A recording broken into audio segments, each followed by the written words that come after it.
Halo, apa kabar?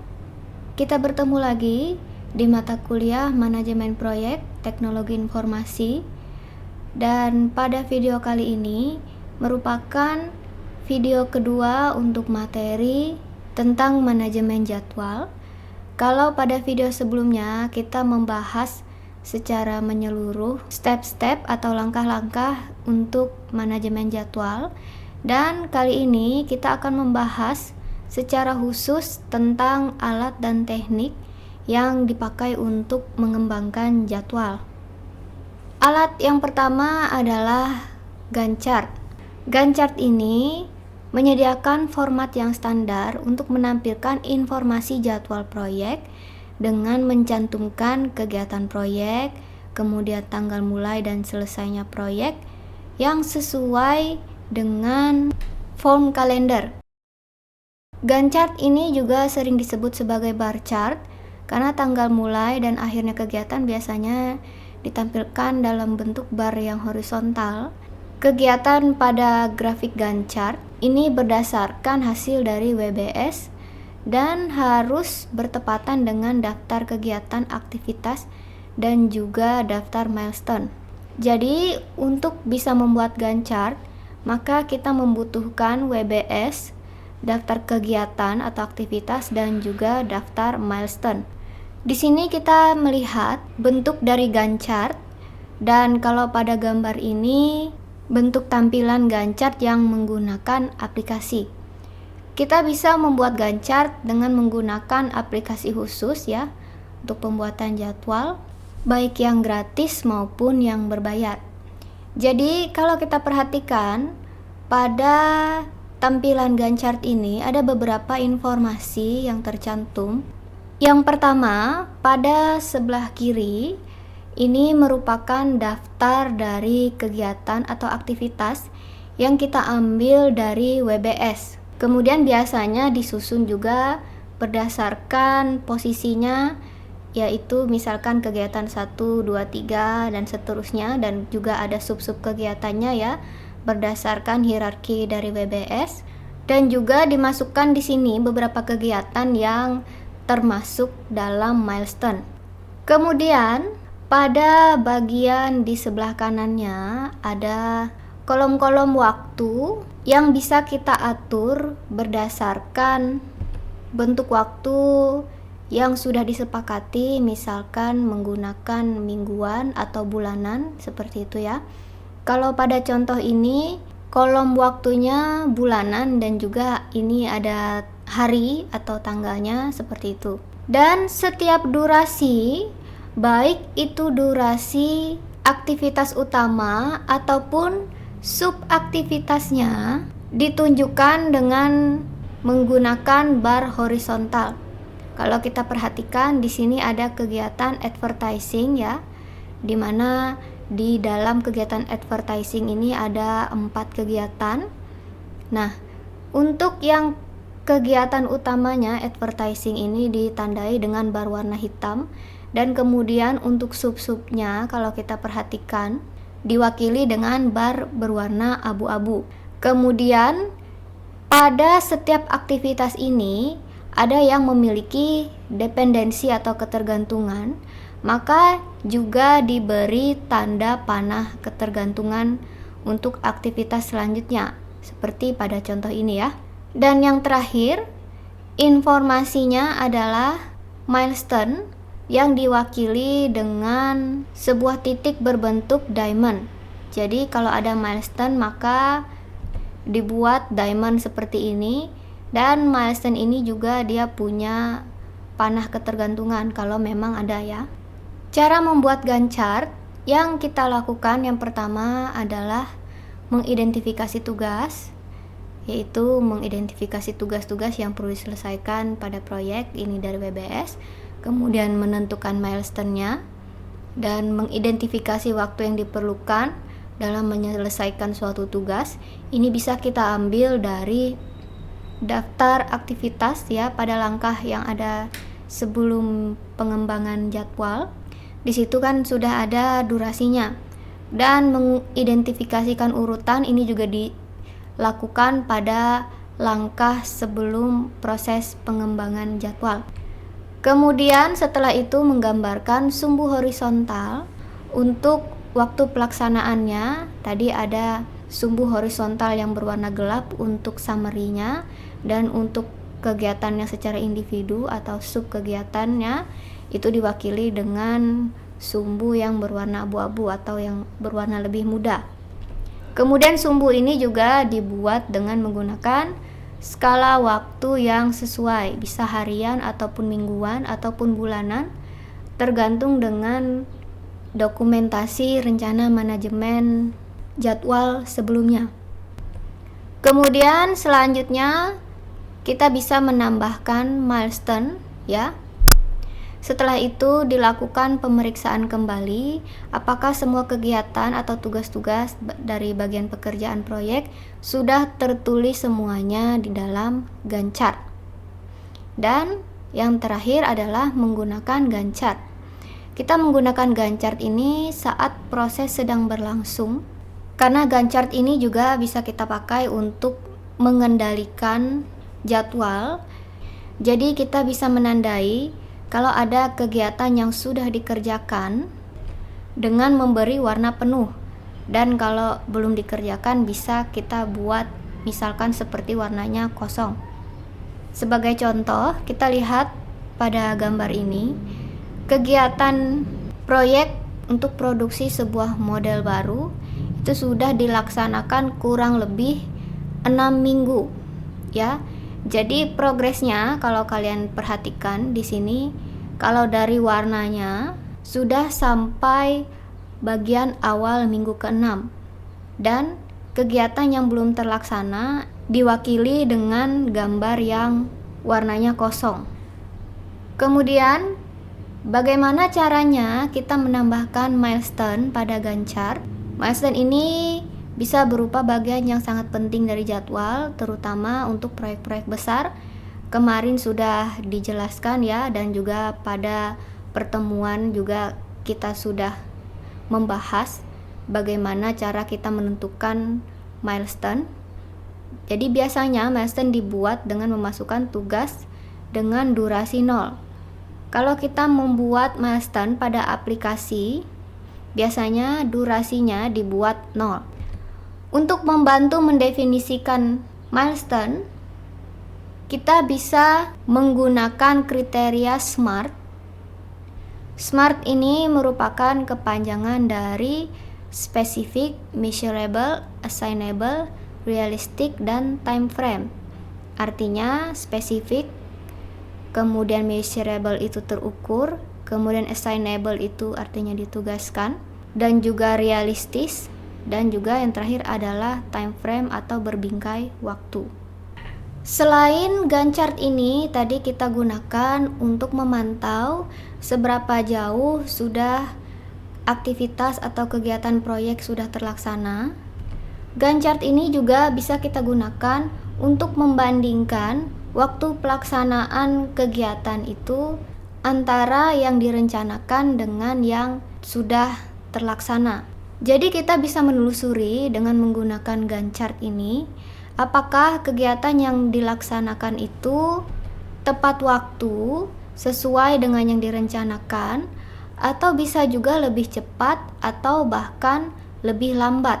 Kalau dipakai untuk perbandingan, maka sambil memantau progresnya, maka kita juga bisa menambahkan bar di bawah masing-masing bar aktivitas, seperti pada contoh ini yang menunjukkan durasi yang sudah terlaksana secara sebenarnya. Jadi yang di atas ini adalah tanggal atau durasi yang direncanakan, kemudian yang di bawah adalah durasi yang sudah terlaksana. Seperti pada contoh ini, durasinya ternyata sedikit terlambat daripada yang direncanakan. Dan juga kita bisa menambahkan informasi persentase progres dari setiap kegiatan. Kalau kalian perhatikan di sini semuanya tertulis 100% karena ini merupakan kegiatan-kegiatan yang sudah terlaksana. Kalau seperti pada contoh tabel Gantt chart yang sebelumnya, ada bar yang belum penuh, itu juga bisa kita tambahkan informasi berapa persen sudah pelaksanaannya. Kemudian kalau kita perhatikan di sini ada dua macam diamond, ada yang penuh, ada yang kosong. Diamond yang kosong ini kalau kita perhatikan pada kegiatan yang sudah terlaksana, artinya ini adalah slip milestone, artinya milestone yang sudah terlewati. Ini milestone yang direncanakan, tapi sebenarnya milestone-nya ini tidak terlaksana sesuai dengan jadwal aslinya, karena ternyata pelaksanaannya sedikit lebih lambat. Kemungkinan terjadi seperti ini kalau ada kegiatan yang memiliki dependensi terlambat diselesaikan, maka kegiatan yang selanjutnya juga pasti akan ikut terlambat. Terus bagaimana kalau misalkan milestone-nya ini dilaksanakan tepat waktu? Berarti tidak ada diamond kosong seperti ini di depan diamond yang penuh, karena pasti di sini akan penuh. Sekarang kita akan membahas tentang metode critical path. Critical path method atau bisa juga disebut sebagai critical path analysis. Ini adalah teknik diagram jaringan yang kita pakai untuk mencari tahu berapa banyak waktu yang akan dihabiskan untuk menyelesaikan suatu proyek. CPM ini membantu kita untuk mencegah tabrakan jadwal. Critical path atau bisa juga disebut sebagai jalur kritis itu adalah rangkaian aktivitas yang akan menentukan nantinya waktu tercepat dari kapan proyek ini kira-kira bisa diselesaikan. Dan biasanya yang menjadi jalur kritisnya itu adalah nanti jalur yang paling panjang dan memiliki paling sedikit jumlah slack atau float. Slack atau float ini jumlah waktu suatu kegiatan yang boleh ditunda tanpa menunda kegiatan yang berhasil atau tanggal penyelesaian proyeknya. Biasanya beberapa tugas itu bisa dilakukan secara paralel pada proyek, dan sebagian besar proyek punya beberapa jalur melalui diagram jaringan. Jalur terpanjang ini yang nantinya mendorong tanggal penyelesaian proyek kita. Jadi kita belum selesai dengan proyek sampai kita bisa menyelesaikan semua tugas yang ada. Sebelum menghitung critical path, kita harus terlebih dulu membuat diagram jaringan yang baik dengan metode ADM atau AOA, nanti lengkap dengan durasi waktunya. Kemudian kita harus mengidentifikasikan seluruh jalur yang mungkin, di mana jalurnya ini menghubungkan awal proyek sampai akhir, dan baru setelah itu kita hitung waktu total dari masing-masing jalur. Jalur yang punya total waktu paling lama ini yang disebut sebagai jalur kritis. Langkah pertama untuk dapat menghitung jalur kritis, yang pertama kita adalah menyiapkan daftar kegiatan dalam bentuk tabel yang di dalamnya berisi deskripsi tabel, kemudian durasi dari penyelesaian masing-masing aktivitas, dan setiap kegiatan ini nanti diwakili dengan huruf dari A sampai sekian tergantung jumlah dari kegiatannya, dan juga informasi predecessor atau informasi ketergantungannya. Sebelum kita lanjut ke langkah selanjutnya, kita akan melihat simbol dari node untuk membuat diagram jaringan. Untuk menggambarkan diagram jaringan, kita membutuhkan dua simbol ini. Yang pertama ini adalah simbol untuk node, kemudian di dalamnya ini ada terbagi dalam 3 bagian. Pada bagian atas ini menunjukkan nomor nodenya, kemudian pada bagian kiri bawah di sini nanti akan menunjukkan nilai earliest start ataupun earliest finish-nya. Kemudian untuk di sebelah kanan bawah itu untuk menunjukkan nilai dari late start dan juga let's finishnya, dan juga panah yang menunjukkan arah dari kegiatan ke kegiatan yang selanjutnya. Selanjutnya kita akan mencoba menggambarkan diagram jaringan berdasarkan tabel dari daftar kegiatan yang sudah ada. Jadi ini langkah kita selanjutnya. Yang pertama, kita mulai dari node 1. Node 1 itu berarti merupakan hari ke-0 karena ini menandakan dimulainya suatu kegiatan. Jadi pada bagian kiri bawah kita tulis nilai 0. Setelah itu langkah selanjutnya yang perlu kita lakukan, kita perhatikan pada tabel yang mana kegiatan yang tidak punya predecessor. Kalau kita perhatikan di sini ada 3 kegiatan A, B, dan C. 3 kegiatan ini yang tidak punya predecessor, berarti ini yang akan pertama kali kita gambarkan. Jadi kita akan gambarkan dulu panahnya. Saran saya jangan gambarkan node dulu setelah panahnya, tapi gambarkan saja dulu panah kegiatannya, karena terkadang kalau kita gambarkan nodenya akhirnya nanti jadi rancu dan akan terjadi selisih. Jadi di sini kita gambarkan kegiatan A, B, dan C. Kemudian di sini juga ditambahkan durasi. A sama dengan 1, B sama dengan 2, C sama dengan 3. Setelah itu kita lihat pada tabel ini sampai di sini sudah, berarti kita lihat untuk D ini apakah dia predecessornya dari yang sebelumnya, dan ternyata ada predecessornya A, maka kita buatkan satu node. Setelah itu kita tambahkan di sini nomor nodenya, node kedua, untuk kegiatan yang mengarah ke kegiatan D dengan durasi 4 hari. Setelah itu kita cari suksesor dari B ini, ternyata adalah ada 2 kegiatan E dan F. Jadi baru kita gambarkan node ketiga untuk mengarahkan ke kegiatan E dan F.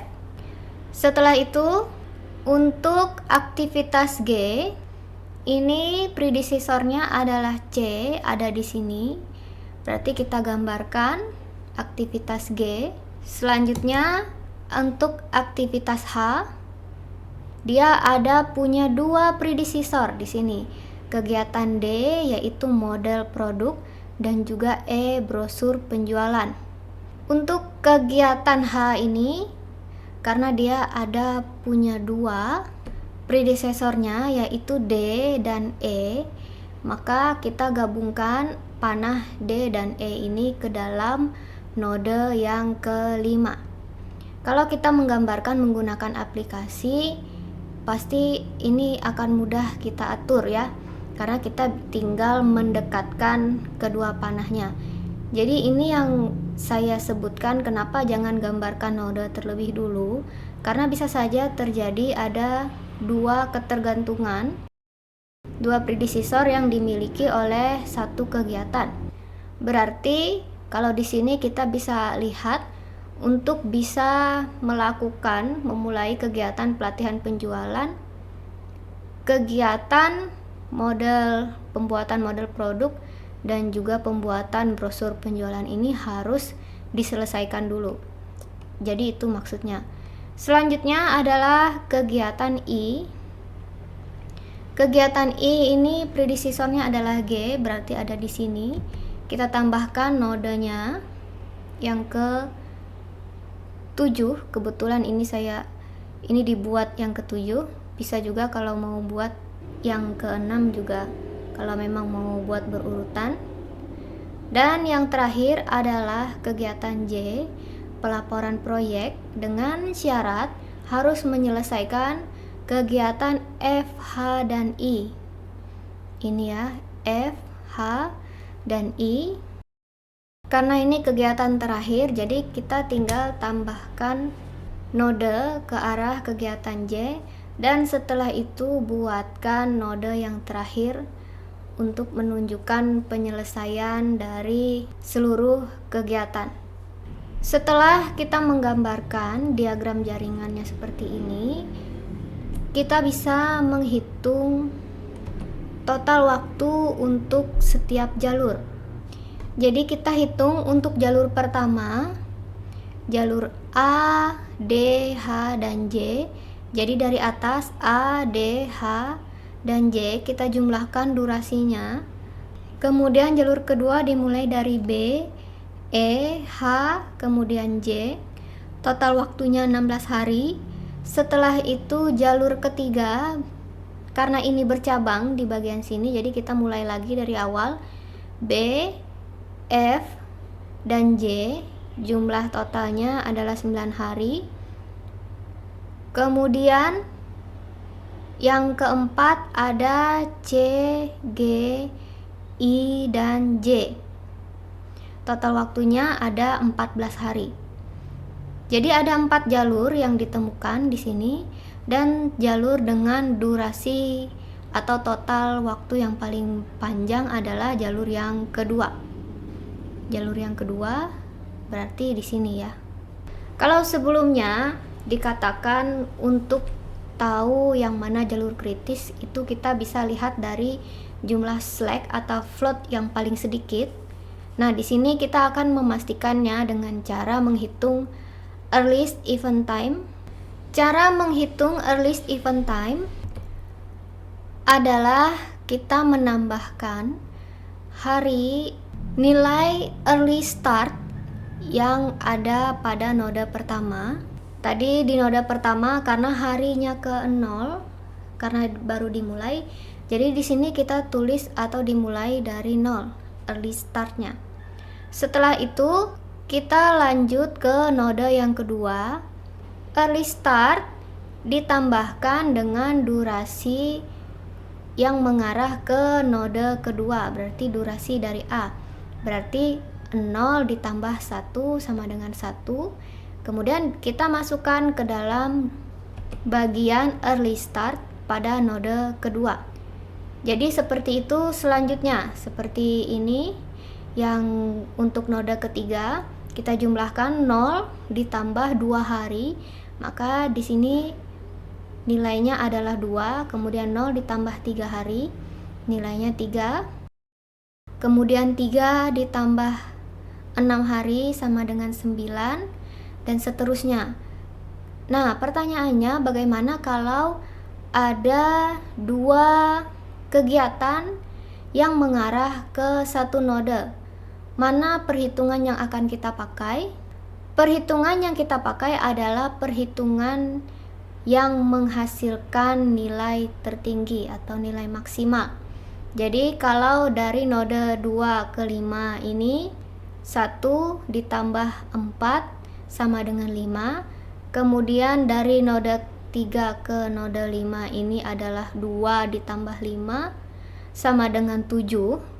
Maka yang kita ambil adalah angka 7 yang akan kita masukkan di sini. Sama demikian juga untuk yang langkah selanjutnya, karena dia punya 3 panah yang mengarah ke node 6, kita ambil nilai maksimal dari masing-masing jalur ini. Di sini nilai maksimalnya adalah 13 yang diambil dari jalur node 5 ke 6. 7 ditambah 6 sama dengan 13 di sini.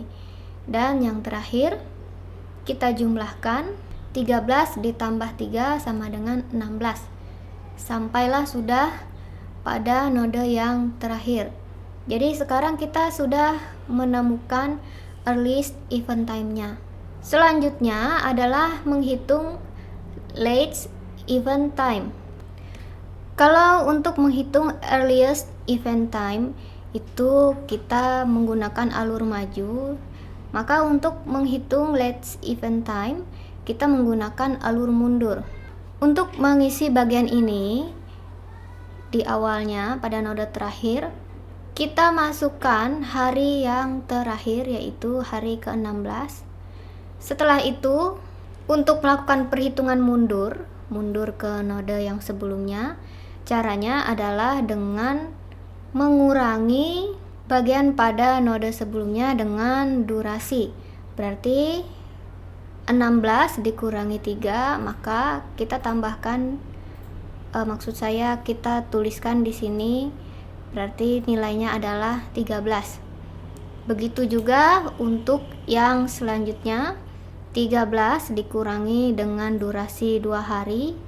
Di sini 13 dikurang 2 dapatnya 11. Kemudian mundur lagi, 11 dikurangi 6 dapatnya 5. Dan setelah itu 5 dikurangi 3 sama dengan 2. Nah, sekarang bagaimana kalau ada yang bercabang lagi seperti ini? Jadi kalau untuk let's event time, kita ambil nilai yang terkecil dari semua hasil perhitungan yang mengarah ke node tersebut. Berarti kalau untuk yang node 1, di sini ada 3, tapi kita coba hitung dulu di node sebelumnya. Pada bagian ini 13 dikurangi 4, hasilnya 9. Karena di sini juga punya cabang, kita simpan dulu. Kemudian 13 dikurangi 6 hari, maka hasilnya adalah 7. Dan 7 dikurangi 5 sama dengan 2.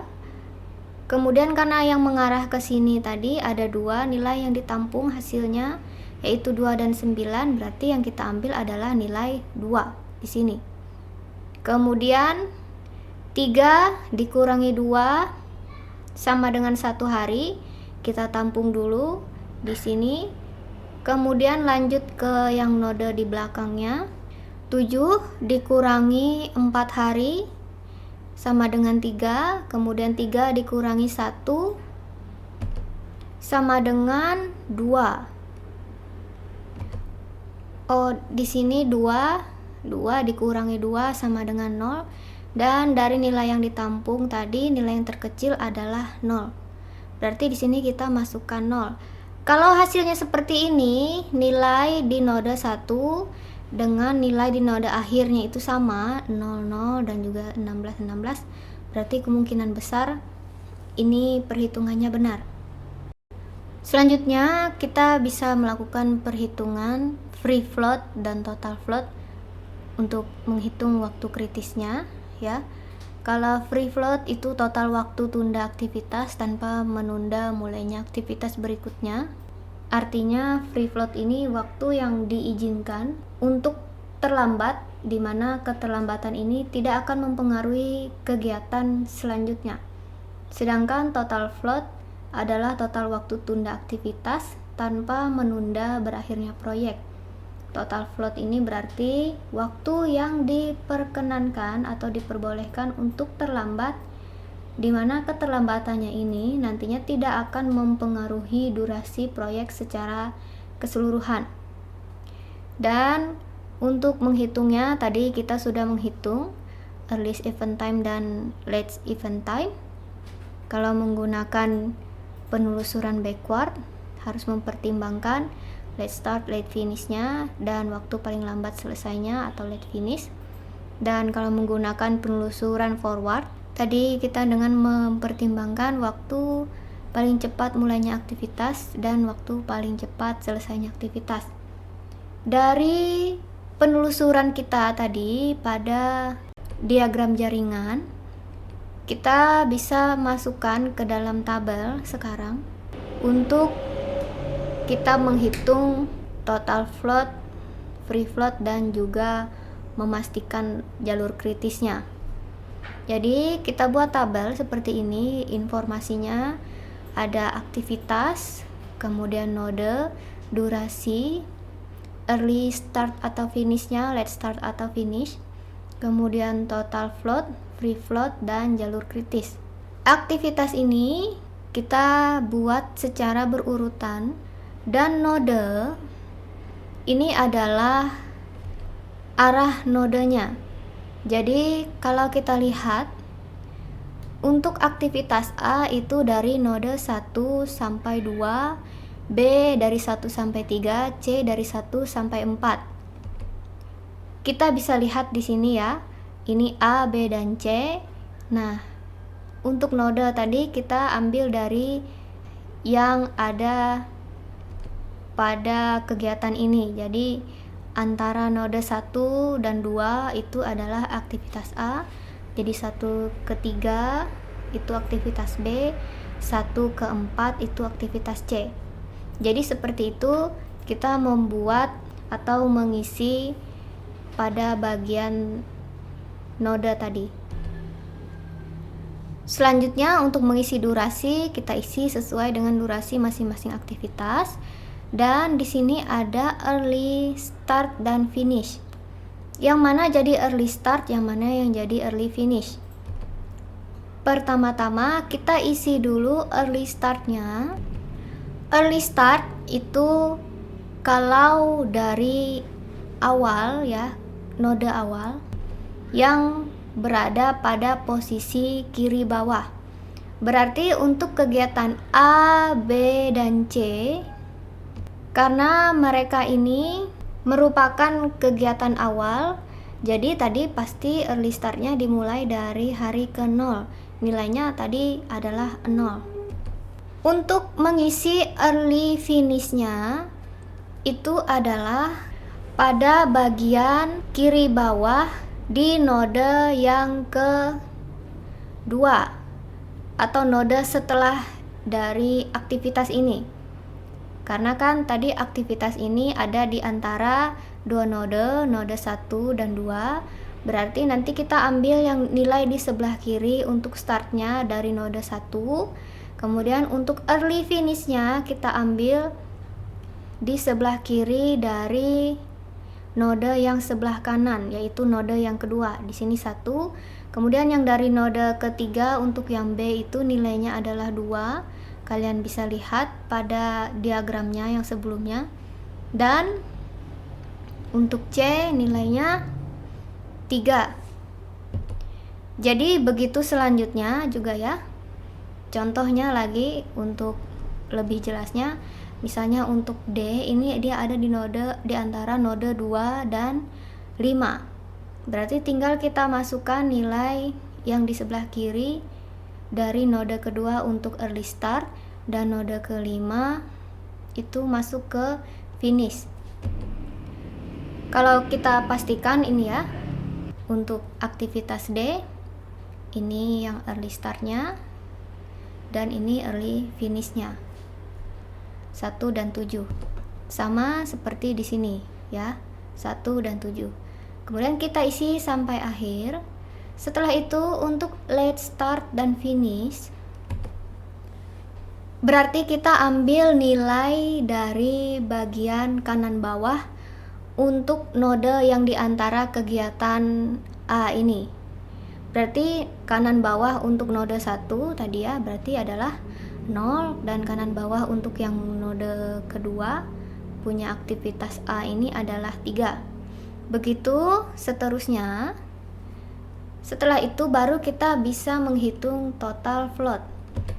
Untuk menghitung total float, rumusnya adalah LF dikurang ES dan durasi. Berarti total float rumusnya LF atau late finish. Berarti di sini untuk kegiatan A atau aktivitas A adalah 3 dikurangi dengan early start. Early start di sini adalah 0. Berarti 3 dikurang 0 dan dikurangi dengan durasi. Artinya nilainya adalah dikurangi 1 jadi 2. Benar ya. Untuk kegiatan B berarti total floatnya late startnya 0 dikurangi, maksud saya late finishnya 2 dikurangi early startnya 0 dikurangi dengan durasi, hasilnya adalah 0. Jadi begitu caranya untuk kita bisa mendapatkan total float. Setelah itu rumus untuk menghitung free float adalah early finish dikurang early start dikurangi durasi. Berarti early finish Contohnya untuk kegiatan A adalah 1 dikurangi early start dikurangi 0 berarti adalah 0, dikurangi dengan durasi 1 hasilnya adalah 0. Begitu seterusnya mengikuti rumus ini. Nah, yang mana yang jalur kritis? Jalur kritis nanti kita dapatkan dari jalur yang melewati aktivitas di mana total float sama dengan free float, nilainya sama dengan 0. Artinya jalur yang mana setiap aktivitas tidak punya kelonggaran waktu ya, baik itu total float maupun free floatnya. Karena total float ini gunanya kita bisa melihat waktu yang diperkenankan untuk terlambat. Tadi berarti contohnya ini ada, kalau contohnya ini paling besar ada di kegiatan F ya. Aktivitas F dia punya total float ada nilainya 7. Berarti boleh terlambat 7 hari untuk kegiatan total float ini bisa terlambat dan dia tidak akan mengganggu durasi proyek secara keseluruhan. Dan juga free float ini waktu yang diperkenankan untuk terlambat, dimana keterlambatannya ini tidak mempengaruhi kegiatan selanjutnya. Jadi kalau total float ini dia akan mempengaruhi berhubungan dengan keseluruhan proyek, kalau ini berhubungan dengan kegiatan selanjutnya. Jadi di sini misalkan ada untuk jalur yang D, ini ya ada 2 hari boleh terlambat, supaya kalau misalkan dia terlambat, kegiatan yang selanjutnya dia tidak akan mempengaruhi atau tidak akan terpengaruh. Nah, yang mana jalur kritis? Jalur yang tidak punya sama sekali total float atau free floatnya, berarti tidak ada yang boleh terlambat sama sekali. Ada 4 jalur yang kita temukan di sini, yaitu jalur B, E, H, dan J. Untuk penyelesaian dengan umur proyeknya, ini durasinya sebanyak 16 hari. Jadi kalau misalkan proyek dimulai dari tanggal 1 April, maka dia akan selesai tanggal 16 April. Kalau kita lihat di sini, node yang tercetak tebal ini adalah node yang punya jalur kritis, tadi jalur kedua. Dan kalau kita perhatikan, mereka punya nilai yang sama, baik bagian early time maupun di late time-nya. Sebuah proyek bisa memiliki lebih dari 1 jalur kritis. Ini bisa saja terjadi kalau terdapat perubahan pada saat proyek berlangsung. Misalkan kita anggap semua kegiatan sudah berjalan sesuai rencana di awal proyek. Misalkan ada kegiatan A, B, C, D, E, F, dan G. Semuanya dimulai dan diselesaikan sesuai rencana. Kemudian ada salah satu kegiatan yang mengalami masalah. Misalkan kegiatan I. Ternyata kegiatan I ini memakan waktu lebih dari 4 hari. Maka ketika dihitung akan menghasilkan jalur kritis yang baru, karena jalurnya yang melewati jalur I akan jadi lebih panjang. Oleh karena itu, di dalam suatu proyek jalur kritis bisa berubah saat proyek berlangsung, dan juga bisa ada lebih dari 1 jalur kritis dalam satu proyek. Critical path analysis ini juga bisa kita gunakan untuk mempersingkat jadwal. Dengan kita mengurangi durasi aktivitas di jalur kritis, ini akan membantu kita untuk mempersingkat jadwal proyek. Manajer proyek bisa mempersingkat durasi kegiatan jalur kritis dengan cara mengalokasikan lebih banyak sumber daya untuk kegiatan tersebut ataupun dengan mengubah ruang lingkupnya.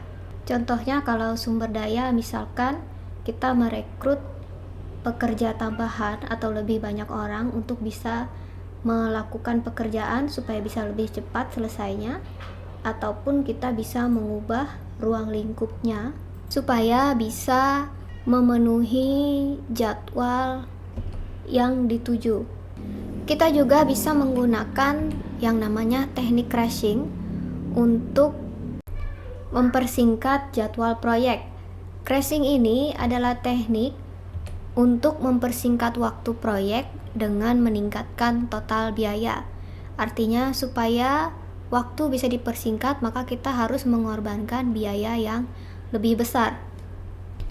Jadi, dengan memperhatikan beberapa kegiatan yang dilalui oleh jalur kritis, kemudian kita coba mempersingkat durasinya dengan meningkatkan biaya pada aktivitas tersebut dengan harapan kalau biaya ditambah, maka kegiatan tersebut dapat berjalan lebih cepat. Kalau ada satu atau beberapa kegiatan yang bisa dipersingkat dengan teknik ini, maka akan membantu untuk memperpendek jalur kritis. Teknik yang lain untuk mempersingkat jadwal proyek yaitu teknik fast tracking atau pelacakan cepat. Teknik fast tracking ini adalah teknik mempersingkat waktu dengan cara mencoba melakukan suatu kegiatan yang seharusnya itu berurutan, tapi dilakukan secara bersamaan atau paralel. Walaupun keuntungannya bisa mempersingkat waktu, tapi kelemahannya adalah perpanjangan jadwal proyek, karena dengan memulai beberapa tugas terlalu cepat seringkali meningkatkan risiko proyek dan nanti akan menghasilkan pengerjaan ulang. Selanjutnya yang terakhir, kita akan membahas tentang teknik analisis PERT atau Program Evaluation and Review Technique. Ini bisa kita pakai untuk memperkirakan durasi dari proyek kalau tingkat ketidakpastian dari masing-masing aktivitas atau kegiatan individu itu tinggi saat kita memperkirakannya. Teknik PERT ini memperkirakan umur proyek berdasarkan perkiraan waktu probabilistik dengan mempertimbangkan 3 jenis waktu, yaitu waktu optimis, waktu normal, dan waktu pesimis. Kalau waktu optimis dilambangkan dengan TO adalah waktu yang dibutuhkan untuk menyelesaikan aktivitas kalau tidak terjadi kesalahan pada pelaksanaan aktivitas. Artinya segala sesuatunya berjalan lancar tanpa gangguan. Kemudian waktu normal diwakilkan dengan TM adalah waktu yang dibutuhkan kalau aktivitas berjalan dengan normal atau waktu tengah. Dan waktu pesimis diwakilkan dengan TP adalah waktu yang dibutuhkan kalau terjadi kesalahan pada pelaksanaan aktivitas yang bersangkutan. Berdasarkan ketiga jenis waktu tersebut, maka kita bisa menghitung perkiraan aktivitas dengan rumus time estimate sama dengan TO ditambah 4 dikali TM ditambah TP dibagi dengan 6. Dengan menggunakan teknik bobot rata-rata PERT ini untuk setiap perkiraan durasi dari aktivitas, maka perkiraan durasi total dari proyek sudah memperhitungkan resiko atau ketidakpastian di dalam perkiraan aktivitasnya. Sebagai contoh, ada seorang manajer proyek memperkirakan pekerjaan analisis sistem ini bisa diselesaikan dalam waktu 8 hari kerja. Tapi berdasarkan pengalaman pada proyek yang sebelumnya, pekerjaan analisis sistem memerlukan waktu hanya 10 hari pada kondisi normal dan membutuhkan waktu kurang lebih 24 hari untuk kondisi yang tidak normal. Kemudian, Dari sini kita sudah bisa memperkirakan waktu optimis, waktu normal, dan waktu pesimisnya. Berarti waktu optimisnya adalah 8 hari kerja, kemudian waktu normal 10 hari, dan waktu pesimis 24 hari. Jadi kita bisa memperkirakan durasi dengan menggunakan teknik bobot rata-rata PERT dengan cara 8 hari kerja ditambah 4 dikali 10 hari normal ditambah dengan 24 hari pesimis atau tidak normal, kemudian dibagi dengan 6 dan hasilnya adalah 12 hari. Dengan demikian, maka tim proyek bisa memutuskan untuk aktivitas atau pekerjaan analisis sistem ini bisa diambil waktu 12 hari.